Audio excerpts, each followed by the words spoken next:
বুধবার সকালে প্রধান উপদেষ্টার কাছে প্রতিবেদন জমা দেওয়ার পর বিকেলে সংসদ ভবনে সংবাদ সম্মেলনে প্রস্তাবিত সুপারিশসমূহ তুলে ধরেন নির্বাচন ব্যবস্থা সংস্কার কমিশনের প্রধান ডক্টর বদিউল আলম মজুমদার।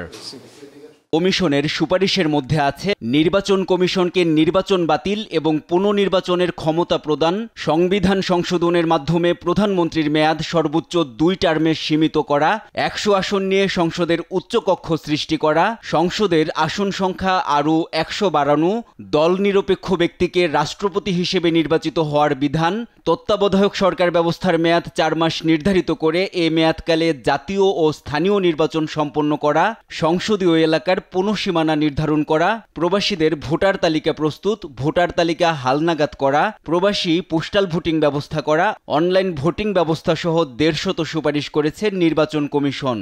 আমাদের লক্ষ্য হলো নির্বাচন কমিশনকে শক্তিশালী করা, নির্বাচন কমিশনের ক্ষমতা বৃদ্ধি করা, নির্বাচন কমিশনের ক্ষমতায়িত করা, যাতে তারা সুষ্ঠু নিরপেক্ষ নির্বাচন নিশ্চিত করতে পারে।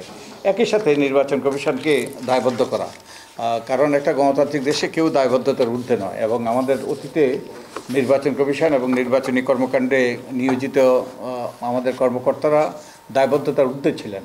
এই জন্য আমরা গত 3টি নির্বাচন বিতর্কিত নির্বাচন পেয়েছি। তো নির্বাচন কমিশনের বাইরে আমরা সুষ্ঠু নিরপেক্ষ নির্বাচনের লক্ষ্যে সংসদ কীভাবে নির্বাচিত হবে সেই বিষয়টার ব্যাপারে আমরা সুপারিশ উত্থাপন করেছি। প্রার্থীদের যোগ্যতা অযোগ্যতা সম্পর্কে আমরা অনেকগুলো সুপারিশ করেছি। মনোনয়নপত্র কীভাবে যাচাই বাছাই হবে সে ব্যাপারে আমরা সুপারিশ দিয়েছি। হলফনামা যাচাই বাছাইয়ের হলফনামাটাকে আমরা আরও পরিবর্তন করেছি। দেশের অভ্যন্তরেই নয়, শুধু দেশের বাইরে যাদের সম্পদ আছে তারাও যেন হলফনামায় এই সম্পদগুলোর বিবরণ দেন, এবং হলফনামা যাচাই বাছাইয়েরও আমরা বাধ্যতামূলক করেছি। এবং হলফনামা যাচাই বাছাইয়ের পর যারা মিথ্যা তথ্য দেবে, তথ্য গোপন করবে, তাদের প্রার্থিতা বাতিল হবে, নির্বাচিত হলে নির্বাচন বাতিল হবে। প্রধানমন্ত্রীর নির্বাচন সম্পর্কে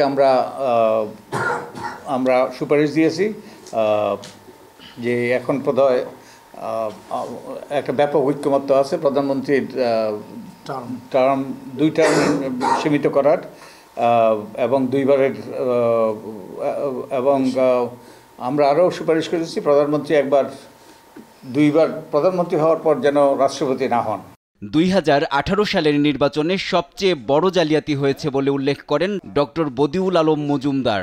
যারা এ মধ্যরাতে ভোটের নাটক মঞ্চস্থ করেছেন তাদের তদন্তের মধ্য দিয়ে বিচারের আওতায় আনার সুপারিশও করা হয়েছে বলে জানান সংস্কার কমিশন প্রধান।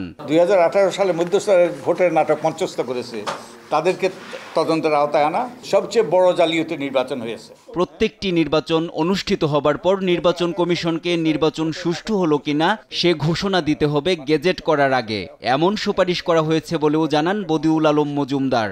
সৃষ্টি করতে পারি এই লক্ষ্যে আমরা NI নাহিদ, দেশ টিভি, ঢাকা। কঠোর পরিশ্রম করেছি গত